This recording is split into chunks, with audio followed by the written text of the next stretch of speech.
I feel like we should dive into what we were talking about, but maybe not into the same depth. Yeah, not into the same depth. We don't want to be sued. Yeah, that's true. But we were just discussing how in the fertility model and the fertility space, there are like practitioners where their success is based on their clients or their patient's success. And then there's, corporation and and the way in which one is looking for investment and I feel like capitalizing on it. Like, I understand that, like, we all are here to make money. Like, this is what I do for a living. It's what you do for a living. And it's an exchange. It's an energetic exchange. And I think that it's such a sensitive topic, too. Yeah. So to take advantage of people in this time, it's easier because desperation in some cases, makes people say yes to things that if they weren't at that point, they might not. Yeah. But to take advantage of a person at that point is like the worst thing you can do. I mean, like, whether you believe in hell or not, like, there's a special place in hell for people like that. Who take advantage of the vulnerable. Yeah. Yeah. It's just not, because you can still make like loads of money, like wild amounts of money, and do it in a way that is like client, patient centered. It's when greed steps in. When everyone wins. Yeah. It can't just be one-sided. Exactly. And I feel like that's a problem with fertility. Oh, yeah. And women's health generally. And it's all over the map, too. Like, it's like, I say when I'm like coaching clients, I'm like, okay, we got to find the right fertility clinic. But they'll be like, this happened at this one and this happened at this one. And it's like, my God, we're running out. We are running out. Places. I have a few really good ones. Yeah, pass them along. Keep them in my back pocket. Yeah, we'll like send people there. Right now, they're gonna get upset that I've said this, but I'm loving Tripod. Really? Loving. Okay. Sit down with the patients. They take their time. Yeah. This is not sponsored. In fact, the doctor just told one of my patients that he has to talk to me so that I stop telling people about their clinic. So wow. I really took that advice to heart, and here we are. I love that, though, because now I know who they are. But I mean, it's hard to find a clinic that like will sit down and treat like the woman, because so much is like in a lot of these clinics, it's all about the egg. And I think, again, it's like very much, again, not focused on the woman. We never focus on the woman. It's always on the egg or the this. And it's like, what about the thing carrying the egg? You put a good egg that you get from a donor, or you work really hard to harvest and PGT test and do all of these things, then you put it into a body that's not ready, the result is probably going to be the same. Well, it's also, I don't think that there's a good understanding of eggs generally. No. So I have a lot of patients that come who've had cancer. And they come to me because I am your last resort. Yeah. And typically they've been at clinics and the clinic has said, your egg quality isn't going to be very good. And they don't even bother in some instances to Which see. is wild to me. But I had a thought the other day that potentially women and men are treated somewhat interchangeably. And so when you think about gonads, so like sperm coming from testicles and eggs coming from ovaries. The eggs are already present in the ovaries, which a lot of fertility clinics and I think even oncologists might think is a disadvantage. Yeah. But it's not. But I just don't think that, like, I think the simplification of like, well, eggs just age, but it's like we cut and heal. Any other things in the body have a way of improving themselves. It also starts as like a primordial cell. Yeah, like. So it's a 90-day maturation process. Exactly. But if you damage a testicle, it can't produce anything. And so I think there's some confusion about how much damage occurs to these eggs given extreme circumstances like chemotherapy or binge drinking or just recreational drug use in your 20s. I mean, like everyone. I mean, I know a lot of people anyway, but it's also like, I think that to just say like, oh, you're old. Oh, your eggs are old is just so like lazy. But it also it's disrespectful of age. Everything is agreed. is put on age. Mhm. Like if you don't have an answer, it's Age. It's age. It's true. Your knees hurt? Age. Like no, I literally fell. And or like I don't do enough. And Right. and then I did something and now my knees hurt. Like I am not inflexible because I am older. I'm inflexible because I do not stretch. Exactly. Yes. I feel the same way about age. I kind of think that, there's just a lot blamed on age because it's the easy answer. Oh, that's just aging. But like, is it? No. No. It's our perception. Exactly. And we also, make excuses. There's genetic factors and then there's epigenetic factors, which are so much more powerful, in my opinion, because your genes are there, but how they pronounce themselves comes from all this epigenetic stuff. Diet, lifestyle, how you sleep, how you think, how you believe, all of those things. And it's like that matters so much, but there's so little focus placed on it when you go into some fertility spaces that it's like wild. They just like discount it completely. And that could be the thing that needs fixing to pave the path to baby. I'm obsessed with that statement. Oh, Ryan, that's a short. That's a short, ooh, wow. Ryan. Beautiful. Because this is something I've been really focusing on right now. Do you follow Mark Hyman? I do follow Mark Hyman. So his most recent book, I am obsessed with it. And in the end of chapter 3, he actually says almost that exact statement. Epigenetics and the importance of turning your life around. Totally. Using lifestyle and stopping the excuse of just age. Totally. And that really applies with fertility. It really does. Some people have better fertility in their later 30s than they do in their 20s because they do the work. And I think geriatric pregnancy, like we got to change the name. Yes. The name is like really terrible. But I just think that it can actually be a really beautiful time to like have a child. You're settled in life, you know yourself, maybe you're like left your first marriage and found a second marriage with someone who you actually like. Me.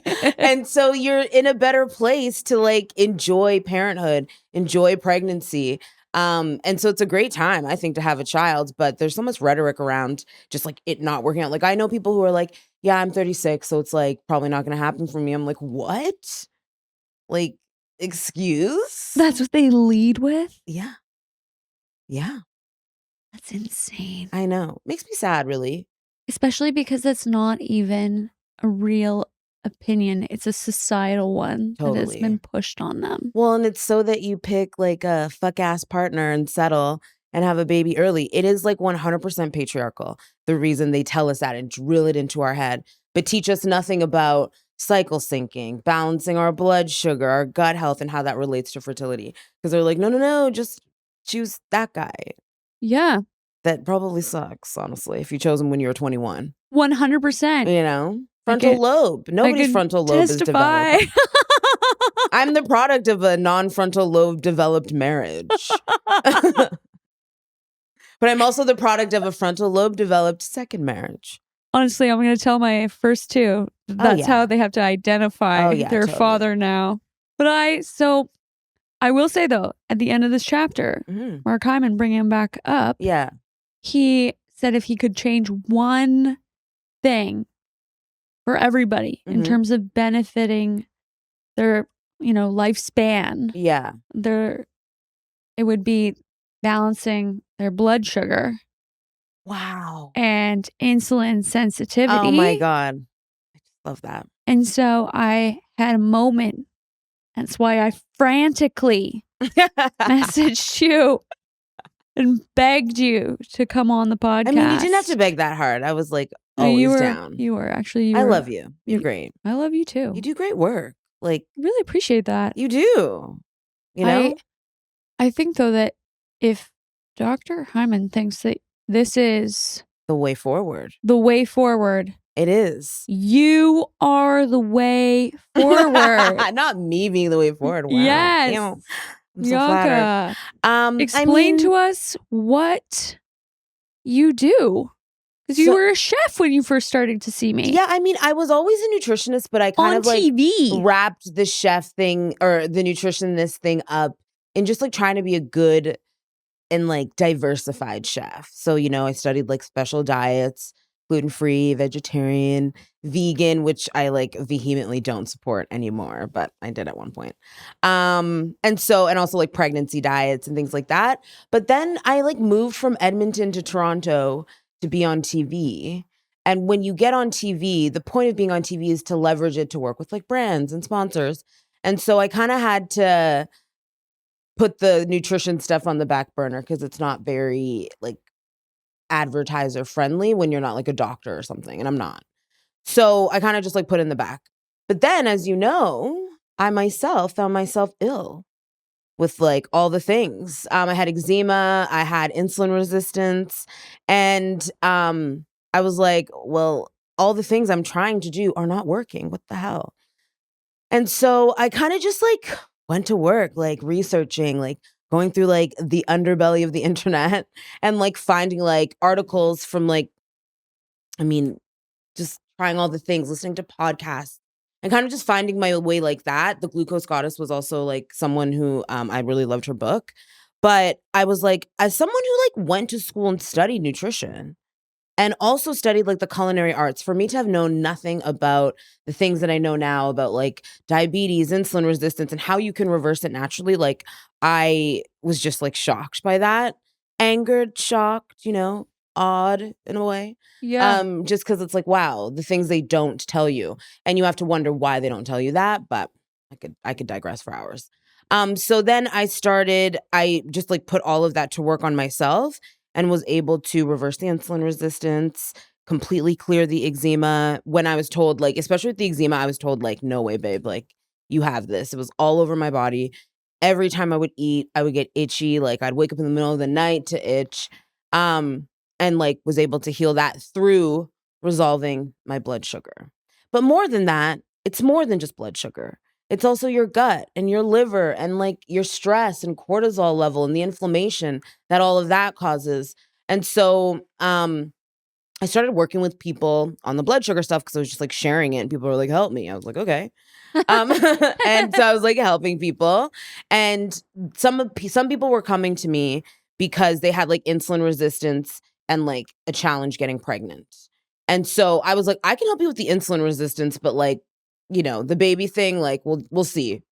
But I can help you with the insulin resistance. And people started like getting pregnant. So I was like, oh, that's sweet. Yeah. And then at the top of 2024, I was like, I love this. So I'm going to focus more on it. And so Right. now that's what I do. So I help people with the epigenetic stuff. So I'm, helping people understand not just what to eat, but how to eat for like your blood sugar, but also understanding like how you do it all, because people get very overwhelmed by the idea of like, oh my God, I have to eat for all of those things. Yes. But if you learn how to eat for blood sugar, then you just take what you learned there and you stack it on top of a few things for your gut health. And then you take more steps in understanding. And then you take all that you learned there and you stack it on top of like what you do for your liver. But at every step, you collect more energy, you feel better, you sleep better, you have less cravings, like all of these different things that make it so that you feel more motivated to keep going.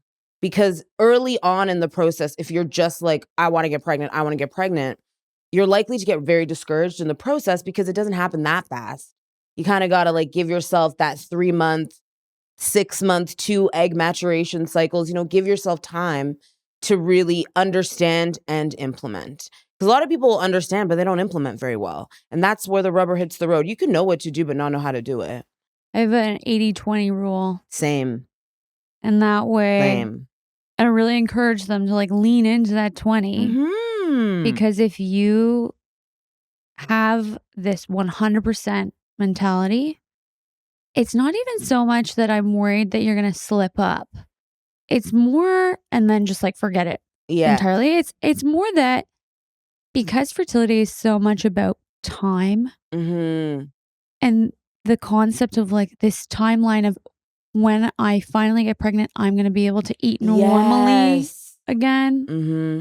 Like I want this to be your normal. Yes. Like this is a lifestyle. The exact same now as I did when I first started having problems with trying to get pregnant, which was like 2015. Yeah. So it's been almost 10 years. And it's like how you heal is how you have to live. Yeah. So it has to be sustainable. And I think that's the problem. I always say, like, it's consistency we're after here, not perfection. So and I also think the 80% is made easier knowing the 20% is there. It's like when you have like reserve money. It's like you spend knowing you've got a little bit extra in the kitty. You don't have to worry about it. And it's like that. It's like you can persist forward and you're like, I still got savings. Like I still got time to like blow the lid off it. So I have the 20%. And it's like that's the weekend, vacation, holidays. But you also have to know yourself. I was just talking about this today on a TikTok live, just talking about how like you like have to really lean into the 20, but know yourself. So if you're a person that like loves the weekend and on the weekend it just like falls off the track, then know that on Thursday you have to be thinking about like, what do I need to get prepared so that I can like enjoy my weekend? I can balance my blood sugar. I can have all my like stuff together, and then you have it together so that the weekend actually feels fun and you don't feel disappointed in yourself on Monday because you like, didn't do it perfectly. But it's like, you don't have to do it perfectly, but you just have to do it differently, I think is like. Okay. So what's an example of that? Let's say my weekend is, well, I mean, I work. So like we'll do Saturday morning, like shot of espresso as soon as I get up, go through the day until about 3 p.m. I can see you just wanting to die. Yeah, I am. I want to die. And I drink water during that time, but then also don't really eat much. And then I'll have like a handful of trail mix. At what time? I have like 3. And just then, the trail mix? Yeah. And some buffalo sticks. Okay. And then I get home and I'll have like whatever Yavor's prepared, which is normally like relatively healthy. Yeah, like you eat healthy food at home, but like that is a crazy day of not eating. But I'll eat everything like cauliflower rice, beets, yams. Like yeah, babe, but you have to eat in the morning. No, it's not good. Like this is a makeover scenario. Yeah, no, let's make this over. And we like yesterday he made frozen chicken on the barbecue. Like, does he want to kill me? Well, I mean, I was like, this is cold in the middle. Oh, he was like, it's fine. Well, he did not finish it, which is why I'm here today. Wow. But that's that's like an actual day of eating. That's a day of eating. But then like my Sunday of like bad behavior would be like I go for a pretty serious workout in the morning, but I do it on an empty stomach. And then I will after that have like a whey protein with some collagen and colostrum in it. Okay. Oh, and then I'll have like I don't know, a salad with some protein. Mm-hmm. But then dinner will be like cauliflower pizza, like cauliflower crust with like a lot of roasted vegetables. How do you feel? And a gin and tonic. Is the question. Like a gin and tonic. I mean, I don't have a problem with the alcohol. It's the volume of food and the like frequency that I'm concerned with. Yes. But how do you feel? I mean, most of the time, not bad. Well, what's not bad? Pretty jazzy. I will say I'm pretty jazzy. Like energized. Yeah. Is it like I have elevated cortisol and I'm like tweaking energy, or is it No. And I like that you asked that question because I asked that a lot. I'm like, are you energetic here? Yeah. Or are you energetic here? Yeah. I'm pointing. Those of you who are listening to audio, I'm pointing to my body versus my head. I'm definitely. I feel good in both energy centers, but at the same time, like if I do too many days of that in a row, I'm definitely like very fatigued. Yeah. You're just like not really eating enough. Like you're a woman on the go. You've got 6 kids. Like you're running like 2 clinics. Like you absolutely need to eat more. How do I prepare? Because I feel like a lot of my little lunatic patients do the same as me. And we late night eat. Help us. Yeah, but I feel like we got to get breakfast. Like I'm sorry. I'm just like, I'm stunned. You stunned me. And I didn't realize this about you. Yeah, I don't bother with breakfast. Well, I mean, for DBB, don't bother breakfast. Don't bother with breakfast. Oh my God, no. I'm come from the BIK land. Breakfast is king land. Right. Okay, so the thing is you have to know where your like weak spot is, and obviously yours is like breakfast daytime. You have to eat before you have the coffee. But for a lot of people, eating is hard. I get that. So like something like bone broth is great because you could heat it up same time you're making your coffee, like same, and drink that first. Add some things to your coffee, like some collagen, some butter if you like. Some grass-fed butter would be great. Some whole milk. If you're not drinking whole milk, like coconut milk, cashew milk. I don't love oat milk, famously. Hate it. I hate oat milk. It's so bad for you. I love how everybody these days, all of a sudden, it's like such a mystery that these oat and rice and wheat crops are being sprayed. Yeah, it's They're like the glyphosates. But it's also like, let's be serious. Like, that can't be good. Like, oats are good for you, but like not their runoff juice. Like, please. Also, like all of these crops, of course they're being sprayed. Yeah, of course. Like, and I just, again, I am not here to tell anyone what to eat and how to eat, but except for it's me, like, I if want you that's to do what that you want to do it. But don't do that. But if you're having breakfast, like you want it to be savory, you want it to be within an hour of waking. But like if you put like an egg yolk in your latte, it's so creamy when you froth the milk. It's delicious. I have one every day. Time out. But having bone broth and that. You take hot coffee. Okay. And then warm milk. Yeah. And then you put the egg yolk in and quickly grab like a hand frother and like froth it. I see the TikTokers using these whisks. Yeah. I have a Keurig, which you like pour the milk in and just like turn it on. Just like I'm obsessed with like a frothy breakfast sip. Right. But that will buy you a solid 90 minutes. So you consume a raw yolk. Well, it's not raw. It cooks in the hot liquid. I see. Yeah. So but you're you not gotta be rockying. No, completely. I'm not like Gaston from like Beauty and the Beast or anything. Yeah. But that will buy you like 90 minutes. So there's a lot of people that don't want to eat in the morning, and I get that. Like eating first thing is very challenging when you don't. And it doesn't taste like egg. No, it tastes like the thing you make it. It tastes like coffee. Yeah. And eggs, as you know, are so great for fertility. So yeah, choline. Yeah, babe, we need the choline. So that I always start my day with that. And then I have second breakfast, which is usually like, like eggs. I get like a bacon that's like gluten-free, like not shitty. Then I usually have like a lunch around, I eat a lot of warm food. I'm not like a super big cold food person because it's hard on the gut. And the gut is very important as far as like, body vibes, because how you digest food is so important. But again, if your blood sugar is not balanced, then your body is already struggling to digest food because it goes into like a cortisol response, and that impairs your digestion. And so that's why it's important to learn these things in sequence. Right. Because people will come to me and be like, I need to work on my liver. But it's like, are you eating for gut or blood sugar? Because if you aren't, to go straight to working on your liver, you are going to bump up against resistance unnecessarily because you didn't do it in the right order. Instead of like understanding blood sugar, learn how to eat for that so that you aren't having a cortisol response every time you eat something. And then stack that on top of good gut health, fundamentals like eating warmer food as opposed to cold food all the time. It's very Chinese medicine of you. Is it? Yeah. You're not supposed to eat any cold. It's bad for the digestive energy of the spleen.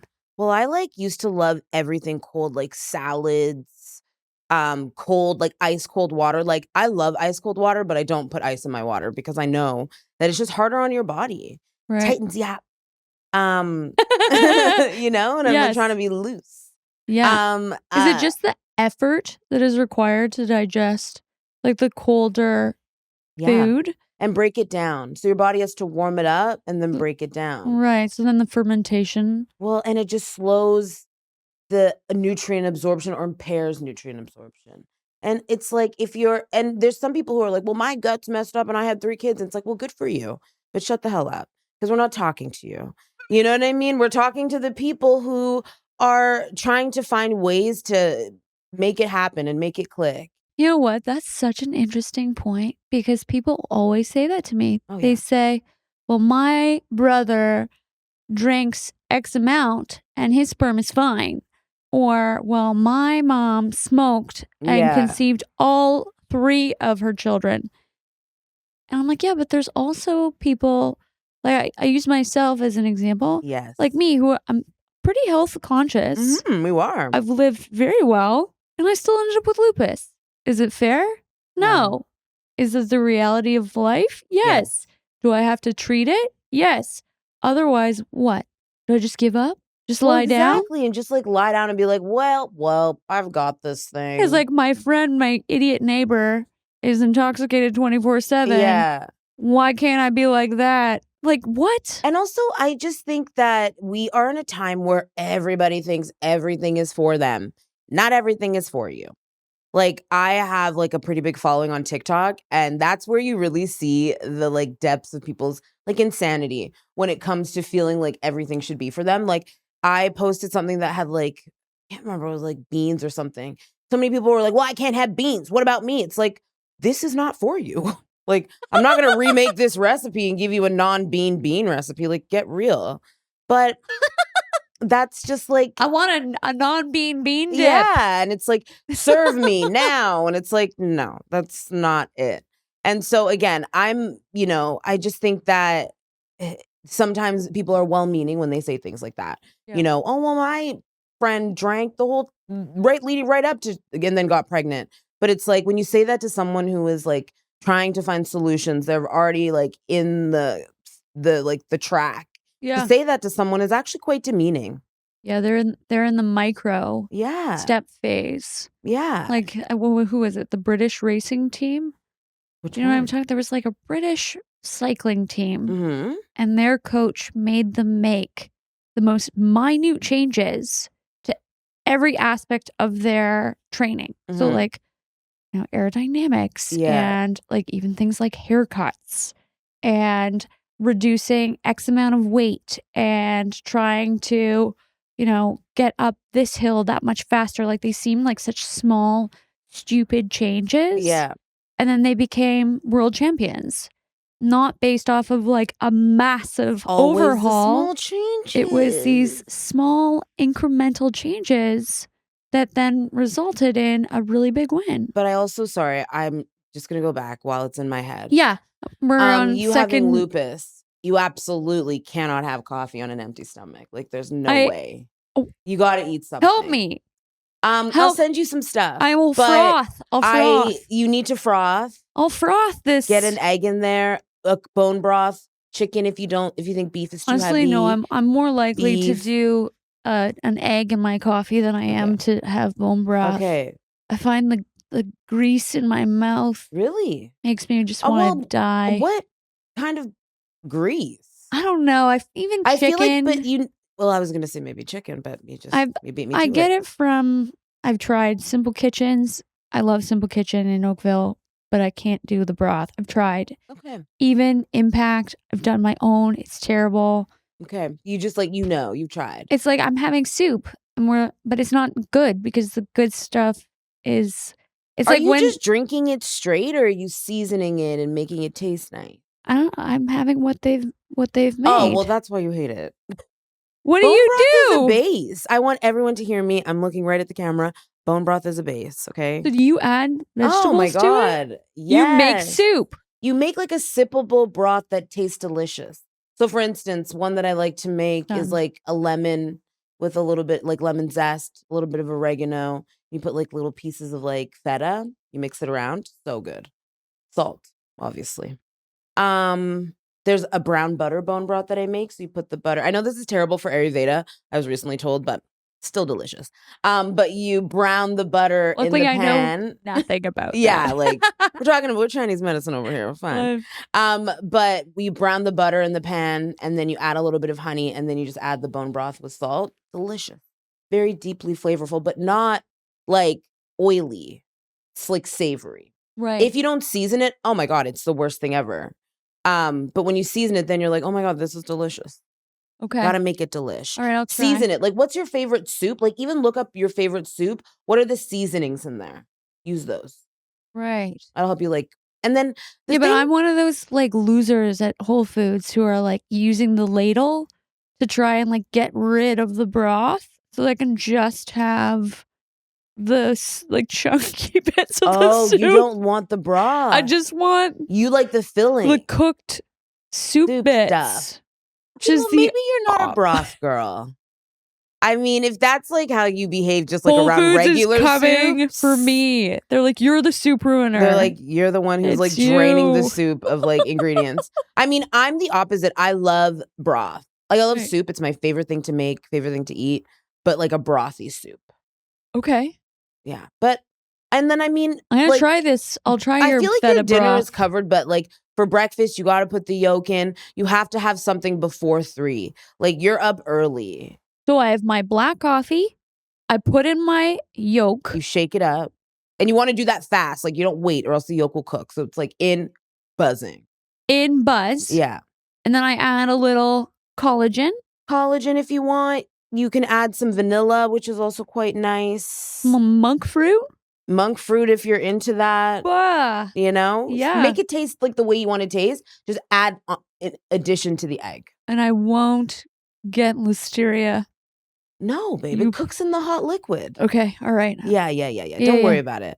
Egg yolks are like, I am always making egg yolk recipes for clients because they're so good for your like fertility, your body. For everything. For everything. Eggs are like one of nature's most perfect foods. Yes. Also not lost on me that we're trying to improve egg quality and eggs help. I like that. You know? Yep. It goes right together. Yes. It's like how beets are good for your blood and they're red. It's a good reminder. Yeah, nature is like not stupid. No. We are. That's the problem. It is. We make it harder than it needs to be often. Yeah. But no, it's true. keeping people confused keeps them financially sort of like in the game. Because when people don't know what to do, they defer to some of the things that they always have. And that helps those sort of like industries stay the way they are. Trying to be like kind of careful. Yeah. I mean, it's scary too because traditionally you go to the doctor and the doctor will tell you what is wrong and will give you a solution that is not based on any type of financial gain for either themselves or their investors. Whereas with fertility, it is. They are selling you a treatment that is extremely expensive and oftentimes without even having really gone through why you need said treatment. Exactly. So that's the problem. We need to just create more and more awareness. Exactly. Not necessarily around this fear of like fertility. Because I tell people this all the time.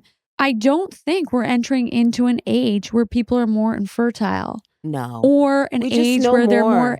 I don't even think it's because we know more.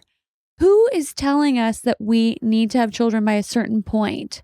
The same people that are making money by us freezing our eggs and by rushing to have children. Yeah. I don't buy it. Yeah. Everybody has a grandmother who had their last child at 43. Oh my God. My stepmom had a baby at 48. So it just naturally. And I mean, anecdotally, these stories, they're nice to recall, but they're also not that unusual. Well, exactly. It's just been like now I think we are in a world of information sharing. So people are like putting 2 and 2 together now. Like, oh, there's actually a lot of people that have this story. Right. So it's actually more than anecdotal in a lot of ways because it's like, if everyone has that story, that's... Well, the number of people, I said this to my last intake because she was saying, oh, you know, you've helped so many of my friends have miracle babies. Yeah, it's like... And I said, well, all children, I'm certain, are a miracle. These weren't miracles. No, they're not. You simply think that because you were told by a clinic that it would be impossible for you. That's it. And then they didn't solve your problem with the one technology that is being so widely sold. Exactly. Well, and there's like so little, like I had a client just come to me and she was going through egg freezing and the eggs weren't maturing. And then so after they're like, when it didn't work, they're like, well, maybe it's this genetic thing and this genetic thing, but they didn't test anything before. And so it's like, oh no. And she came to me and she's like, so I might have to get this random genetic test and this genetic test. And I was like, first, you're 30, calm down. And 2, they're just trying to cover their ass now because they know that they didn't test you before and they didn't do the right type of diagnostics to know, could your body even handle that type of like that drug stim? Yeah. Like, was it in a position to even handle that? Like, I just think that, again, there's so much. And then also there's a lot of blame that happens in that situation too, because it's like, well, you have a genetic thing. You have this, you have that, as opposed to, we fucked up. We should have looked at these things. Well, this but we is didn't. it. And the conversation around, like, certain fertility clinics, for instance, they don't even run FSH. They're running Just AMH, AMH. and antral follicle count, and then doing an egg freeze. Like, it's mental. Wow. Well, and I have like clients where I'm like, okay, so what did they ask you when you sat down? Just like, if you smoke, if you drink. It's like, and that's it. Yes. So that's crazy to me. And like, truly crazy. Like, I think that like there is a level of like, that just doesn't make any sense for you to be in the business of helping people. That's where I have it confused. They're not in the business of helping people. It's a financial business, especially for a lot of fertility clinics that are now, like you say, going for investment. It changes from being this thing where we're like helping people to now we are investor concerned. Which is a huge problem.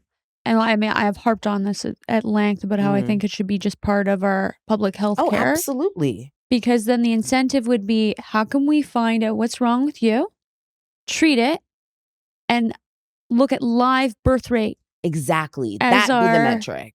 main metric of success and progress. Well, they look like right now, the birth rates are plummeting worldwide. And it's like, well, yeah, women are having babies later and maybe facing some challenges.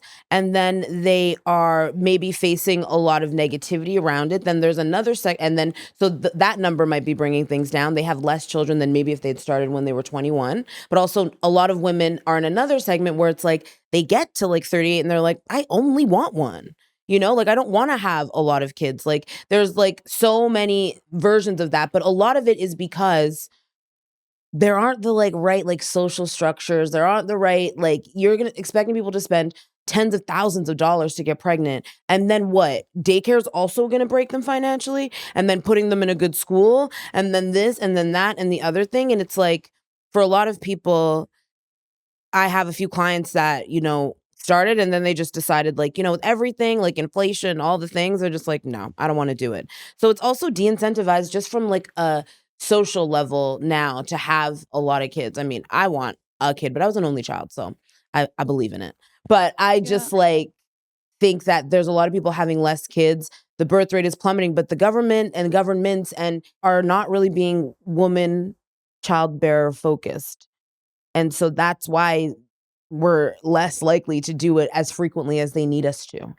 Like, pay me money. Like in Norway, they pay you money when you have a baby. It's really toxic just environment, even from a physical, environmental standpoint. 100%. And like our diets, like to bring it full circle. Oh, yeah. Are so carbohydrate focused. Yeah. To the point where, I mean, I know I don't eat breakfast, but when I when you do eat, I would never start with like a bread, sugar. No. Well, the way we're sending children to school now, and what's with available, sugary cereals, and like, oat milk sometimes, and like people will be like, yeah, like starting their day with like an oat milk latte and like a bagel. It's like, hey, tell me what happens in that scenario and why it's bad. So that is bad because coffee, causes like it has a natural stress response in the body. That's part of where the energy is derived. Not all, but like that's just like very simplified example or answer. And then so you're already sort of having this like stress glucose response based on that. And then when you have oat milk, which is oats, the water of oats, plus a lot of other like binders, fillers, things that aren't good for your gut. And when you have oats, like the food, and you chew it, at least the fiber is helping mitigate the like sugar just hitting your bloodstream. Right. But when you just take oat water and then add all these other things to it, and then you drink that, that's going to spike your blood sugar like high, off the charts. So then you think, oh, well, that's just the latte. Now we have to talk about the bagel. And the bagel, even if it has like a skiv of cream cheese, it's not enough that's just carb, like sugar. Your body doesn't say, oh, that's a bagel. Like TV says that that's like a good source of breakfast. Your body is like, thank you for the sugar. And so you're going to go up and you'll have energy and you'll feel good while you're drinking it. You'll feel good while you're eating it. But in about an hour and 15 minutes, you're going to feel terrible, tired, can't keep your head like above, like you need another coffee. And it's because my blood sugar has crashed. And that's called reactive hypoglycemia. But what people don't understand is like if that keeps happening over and over and over with other lifestyle things stacked on top of it, maybe your gut health isn't great, maybe you don't sleep very well, maybe also the quality of the foods that you're consuming aren't good, then that's going to lead to insulin resistance, especially with the type of food and processed foods people are eating now, because that also puts a lot of pressure on your liver to digest that, your gut to digest that. And those are root cause areas. So it's like, then you get the insulin resistance. And now, because we're talking about it a lot, people are really ringing the bell about insulin resistance. But a lot of doctors won't. And you'll kind of just be like, oh, okay. And then you'll get prediabetes. And that's when the alarm bells start going. And then if you don't do anything at those stages, then it becomes type 2 diabetes. But how you fix all of those is the same. You have to change how you eat and what you eat. Quality does matter, eating your food in the right order. So vegetables first, protein and fat, then your carbs, being discerning about your carbs. Like I had someone say to me like, oh, I can't eat carbs. Every time I eat McDonald's, like my stomach growls. It's like, babe, it's not the carb. It's the McDonald's. It's the plastic. Yeah, you just exactly. consume. It's the food that doesn't decompose. So you have to understand that like fundamentally, because that's what's going to like, and again, so even if there's nutrients in that like bagel, oat milk breakfast, your body's actually not going to be able to digest them very well, because when you have blood sugar spikes and dips and like, or just spikes and it stays high, or dips because you don't eat enough, that's also a bad thing too. Then your body has an inability to like digest effectively. So even if there are nutrients present, you're not able to take them in. Your body can't digest. It's losing its ability because that cortisol stress response is impairing your digestion. So it's like you're eating that food, but then you're going to feel hungry. You're going to feel like, oh my God, I'm so hungry. I can't think straight. And that gets you into the cycle of reaching for quick energy because you're not stable. So you're like, oh, I need chocolate. I need another coffee. I need something sweet, because your body is like, Mayday, Mayday, our sugar is low. Help me. Right. So then you go for it. So then your natural instinct is to go for something that you recognize as sweet because it'll give you that energy boost. Right. But what your body actually probably wants is some protein, some fat, just healthy food, some vegetables. Yeah, more fiber. And so that's why you want to start your day savory, because you start on a nice balanced tick. So you are less likely, not never, less likely to pitch into that low blood sugar that like takes away all your reasoning and makes you start to reach instinctually for really high sugar, high salt foods. Also, if you crave a lot of salt, it's probably you're like thirsty. You also need to like hydrate better, But starting your day is like the most important thing, because how you start is like how your day is going to go. What do you feel in terms of intermittent fasting? That's big right now. I mean, I never encourage patients who are trying to conceive to intermittent fast because it's an additional stress. Yeah. And it's not a good time. Like what you gain from potentially like balancing sugar. Yes. You lose by the increase of cortisol. So well, also, I think a lot of people that like are seeking to intermittent fast are doing it because they're like,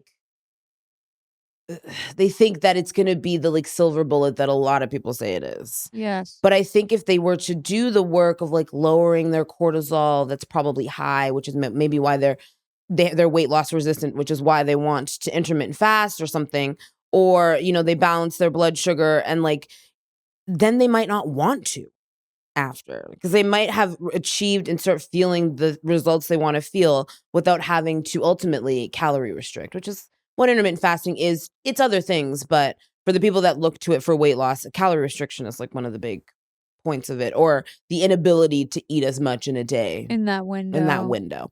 But I don't love it. necessarily for like women who are trying to conceive, but if you're a man or you're like through menopause, I love it genuinely for you. Yeah. But I think it comes with big time caveats for like women in this space. Same. Because if your like body is like your body's base levels are really balanced, then absolutely your body can tolerate that stress. But I would argue that if we're, in these conversations, it's probably not a good Yeah. time. Especially if it's just a spontaneous conception that you're after. Trying to, like, essentially, trying to make yourself ovulate on time at a Yeah. regular interval requires that your stress, your cortisol level isn't Yeah. spiked and suppressing your estrogen, thereby Totally. delaying your LH surge. When I suggest to people that they try to get 110 to 120 grams of protein a day, They're probably gobsmacked. like, how are you going to do that when you've got one meal to do it? Yes. Like, what are you doing, Popeye? Agreed. Actually, I guess he's mostly eating spinach, so he's getting nothing. I mean, but he's also a dude. Like, Popeye could eat that and like just, no problem. no problem. But that would be really sperm. hard. You also can't absorb more than like 40 grams of protein at one meal. So, well, and I just, I think we have to really remember that the cornerstone of a lot of this work is changing lifestyle stuff. But there's a lot of things that we don't know. We aren't taught. Like, I'll sit down with people and again say the thing about like not drinking coffee on an empty stomach and eating at like regular intervals and like balance and all that. And they'll say like, no one's ever told me this before. So this way of eating also helps with inflammation. Do you have like specific dietary recommendations with clients that are coming for like PCOS? I imagine you're like the guru of all gurus. I mean, I definitely do a lot of work with PCOS and insulin resistant PCOS as well. And insulin resistance, obviously. But insulin resistant PCOS is the most common type. Yes. And then post pill, but I hate that term because I feel like you were put on the pill likely because of whispers of PCOS as a young person. And so now they're saying, oh, you have post pill PCOS, but it was probably always there.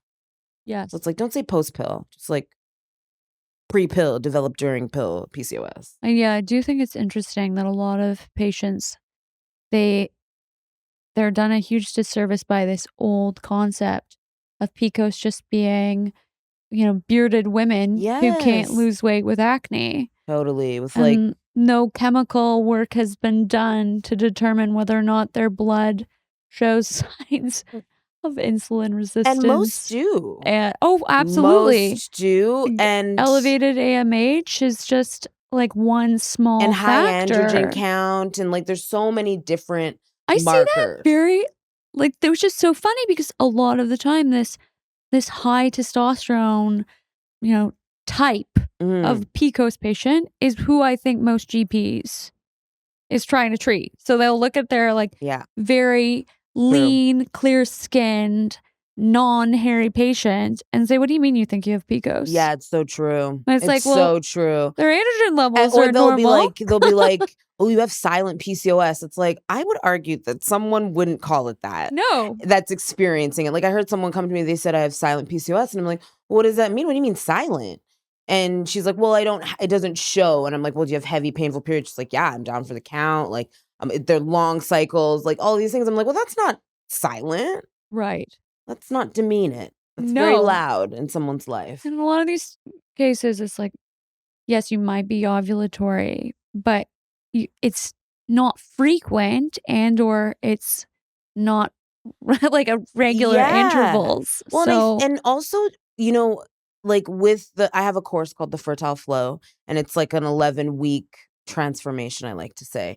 And within that time, people aren't necessarily all getting pregnant over the 12-week length, but they're starting to get periods that like come without being medicated. And I think those are the metrics we have to start really focusing on in the beginning, because those are the motivating ones. Because it's like, if you're just looking for that end goal, and that is the end goal, of course, small little milestones are what keep you propelled forward. Because you're like, oh my God, my period came this month on within the same interval as it did last time. Like, that's huge. I love that. I do the same thing, but with even smaller little markers. Like, I want you to look for cervical mucus. Yes. I want you to try, like, how is your digestion, rank your bloat scale 1 Mhm. to 10, and, like, keep track of that. Are you spotting? Like, have a whole list that, and then at the end, if you haven't gotten your positive, we can look back and see, okay, well, where are the points of win? Yeah, Like, totally. show me, like, 'Cause no, there's gotta be wins. there's There's so always many, and there's wins. so many. Yeah, it's true. People were like, "Oh, I got my period." And I'm like, "And is it excruciating?" And they're like, "Well, no, but who cares? Yeah, but it's I'm like, not pregnant." that's I'm a like, healthy "But you period. couldn't function last month." So, Yeah. like, that is a big deal Yeah, to that's a go huge to go deal. from perishing to not even taking anything. Like, Yeah. And I think that, like, too, we have to ask ourselves, when the period is not like, we're so lucky to have a period, I believe, because it's a vital sign, but it's also a luxury when you think about it, because it's like when the body isn't well tended to in other areas, that's one of the first things to sort of like go or respond. And so when that's not a priority for the body, we have to ask ourselves, why is the body not prioritizing like fertility or reproduction, and how do we give our body everything it needs so it has extra for this luxury? I like that. Yeah, man, luxury. That's a good turn. Yeah. How does eating with my blood sugar in mind benefit the endometriosis patient? Um They have a s- special place in my I heart. know. I actually just wrapped up a endo client, and we had some big wins as well. Amazing. Um so with endometriosis, it's really important that, like, I'm sure you would agree, the liver is well tended to for processing of all these excess hormones and stuff. Like, processed foods of any kind, out the door. I think the need to be super, super strict, like you see some people doing like really, really strict diets. I don't think that's necessarily, depending on the person. Coffee, if there's coffee, it's like you've eaten a lot. You've like made sure that like it's never on an empty stomach. It's not even on like a bone broth stomach, honestly. Like, because the cortisol response and then the inflammation as a result. So that's why blood sugar has to be really well managed with endo. The response and the inflammation that happens from poorly managed blood sugar causes inflammation. Endometriosis is already very inflammatory. So you're adding to it and making it more exacerbated. And so, Yeah, because it's an autoimmune yeah, disease. exactly. And like the inflammation that happens by virtue of what you eat and probably how you eat it is going to make it so, so, so much worse. But also, too, like with endo, you have to be patient as well with like it. I would say it takes 2 cycles of like really well managed blood sugar and the lowered inflammation as a result to start to really feel it from that perspective, like that period, those cycles. But you feel it in other areas. You're like sleeping better. Like if you wake up in the middle of the night to pee every single night, and like a urologist has ruled out your bladder, it's most likely your blood sugar. Because what Oh, happens in the night is your blood sugar, if it can't sustain itself, it'll like spike and dip. And then so cortisol is released. So your body believes it's morning time now because that's a morning wake up hormone. So you have all of the responses that you get in the morning, having to go pee, your to do list running through your head. And so if you can keep your blood sugar balanced through the night, you sleep better. You wake up, your blood sugar is easier to balance because you're not tired. And then if you eat and have breakfast, then you have better blood sugar balance through the day. So it's like you can experience those things like within like a day or two if you like know how to game it and you right. like figure out what you're doing. So how would I eat better at night to balance my blood sugar so that I didn't wake up to pee multiple times through You the would night? have a snack before bed. So you'd want it to be something that was like protein, fat, some fiber, not necessarily fiber from a carbohydrate. So, like vegetable or even like a chia seed. Like chia seed pudding is like a couple bites of chia seed pudding is like the best bedtime snack. Could someone have a couple bites of anything after 9 p.m.? I would eat the entire thing. Yeah. But so But I that's would argue cannot be with you good. that The bad? you are like binging, and I hate to use that term. I'm sorry, like if that triggers anyone. I'm so sorry, but you're eating a lot in the night because you weren't eating enough in the day. Your Right. body's gonna get those calories somehow. If you try and like work against your body, it will always win every single time. What if I'm bored and I'm just doing it because I'm bored? Well, Now, find something else to do. like You got what? 6 kids, Anne. You've got stuff to There's do. only so many sitcoms available. Start like Real Housewives. Watch it from the beginning. But that makes me want to consume more food as well. Yeah, stress eating, goes watching these well women fight. With Real Housewives. I mean, like, I think pudding is you the will. best I think friend. you need to, before you say it's just boredom, you have to eat in the day to like convince me of that. Okay. Because I don't believe it's just boredom. I think you think it is. Right. Because you're doing it unconsciously. Because you're doing it unconsciously. Hungry. But I think you're genuinely hungry. Also, if you're not eating, like, and again, yeah, you're just not eating enough in the day, babes. Like, that's crazy to eat, like, your first thing at 3. But also, I always save space for it may be working for you. Like, if you feel good. But maybe I could feel better. Yeah. Like, I thought I felt relatively good in university when I was eating chickpeas incessantly, but I was covered in eczema. But I felt good. Yeah. I was itchy AF, but Yeah, but you like thought you were doing the healthy pretty good. thing. Yeah. I mean, I feel like you probably you gotta start trying to eat more and just see. Almost everyone that I work with that doesn't eat a lot and says like, "Oh, I feel great," when they start eating more on like my prescription, they feel better.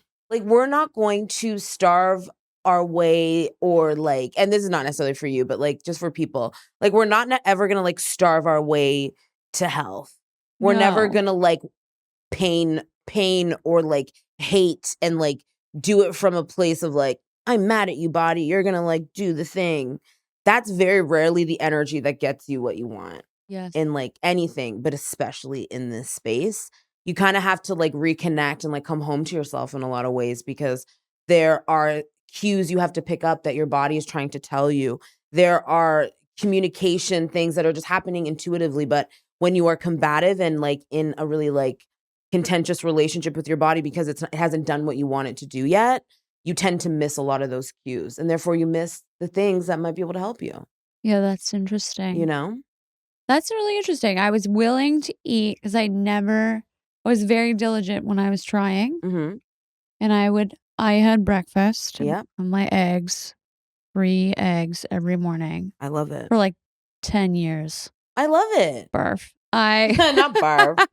Well, now we know why she doesn't eat breakfast.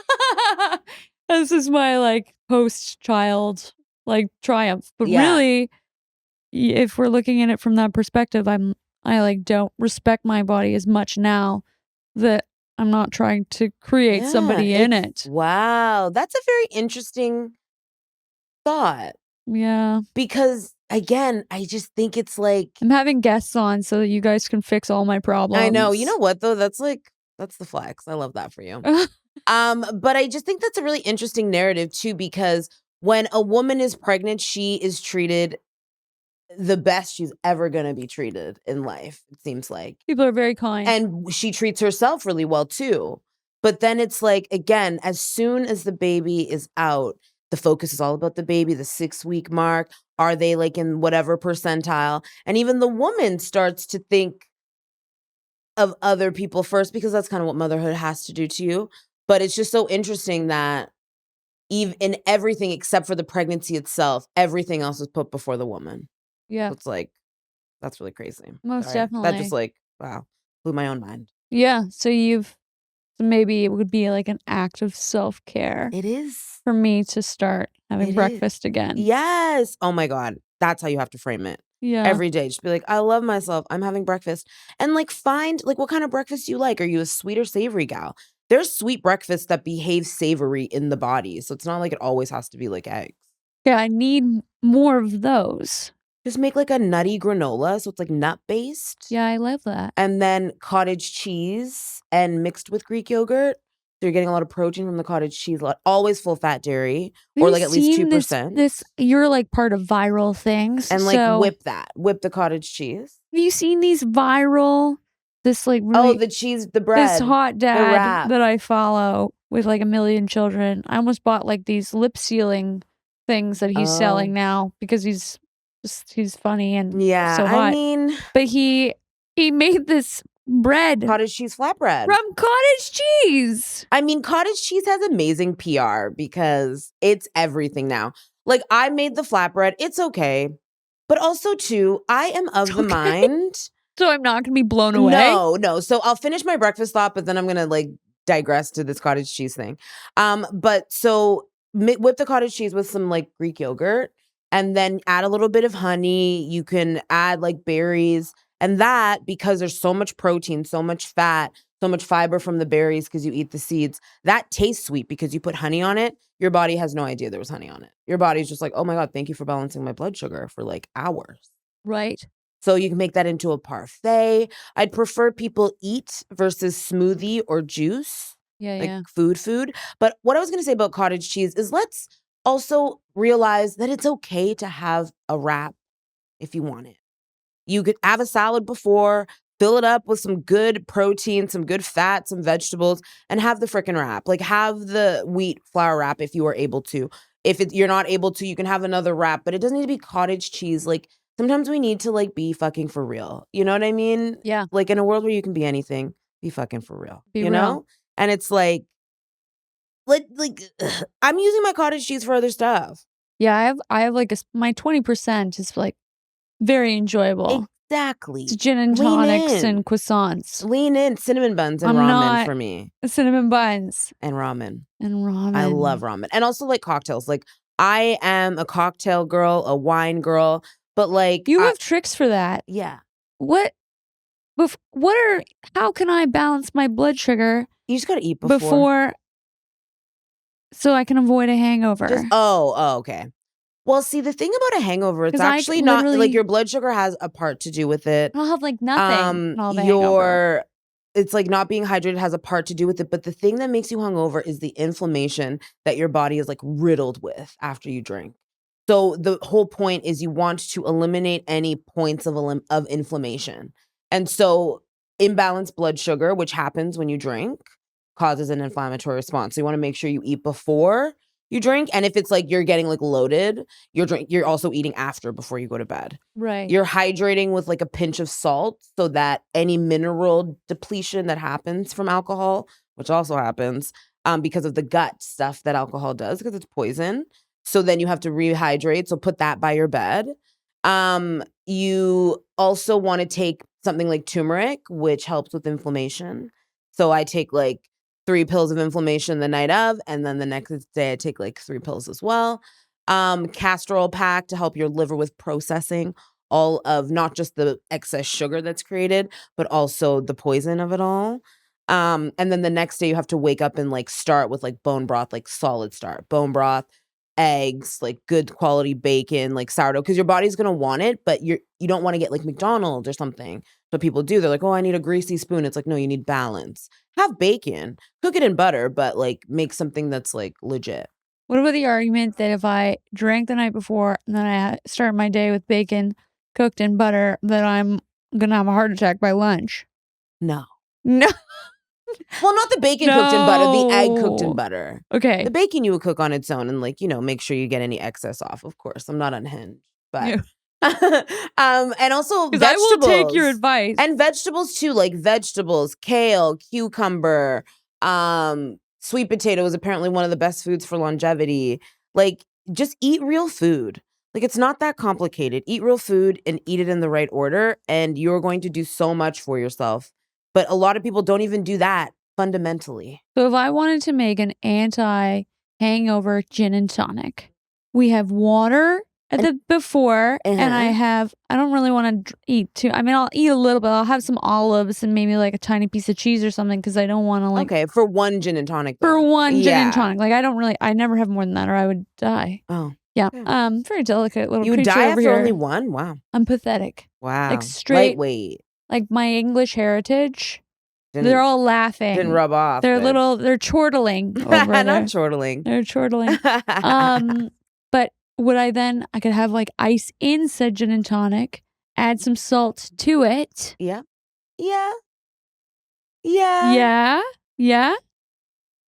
And then maybe have dinner after. have a liter of I mean, the I'm definitely dinner, not gonna like castor oil eating past. so eating the olives and the cheese is gonna be absolutely necessary for that order. Okay. But if you want, like, I'm talking about people who are like tying one on. You're going to your best friend's wedding.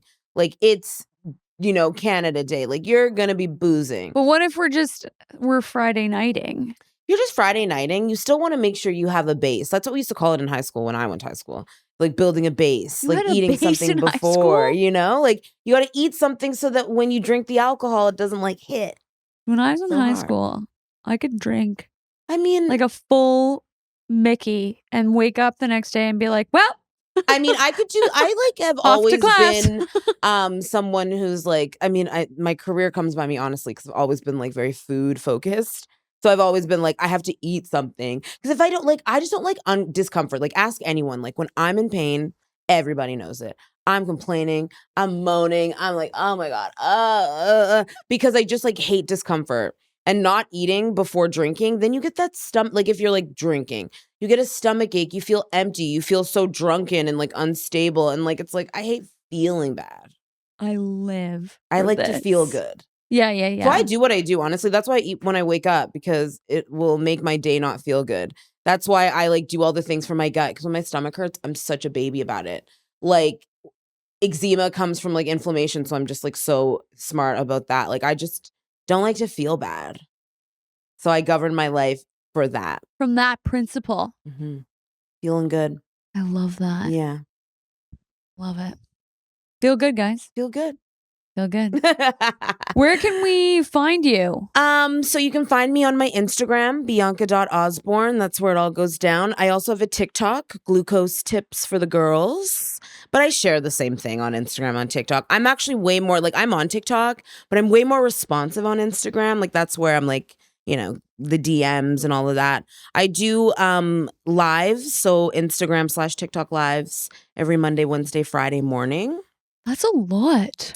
Yeah, but I mean, there's like, I don't like working with me is not unaffordable, like, but it's also not cheap. You know what I mean? So like, I want to help people take the first step because it's like, I always say to people, the first step is the hardest.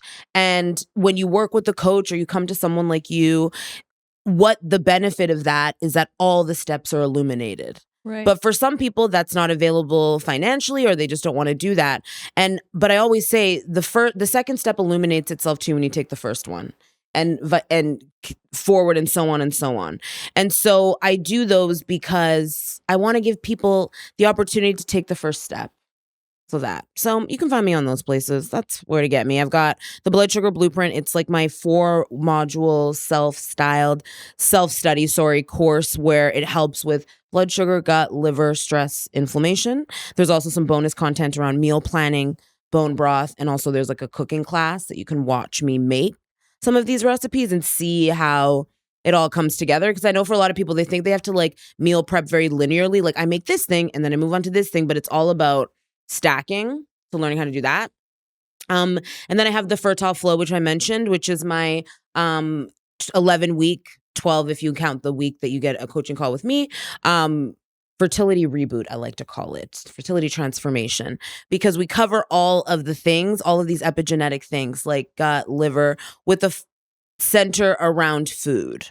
We talk about supplements, but not as much as people I think would like, because people think supplements are like the be all end all. Yeah. They're meant to supplement what you're already doing from like every other perspective. But so those are my like 2 main courses. And then I also work with people one-on-one, but find me on Instagram. That's where we're hanging out.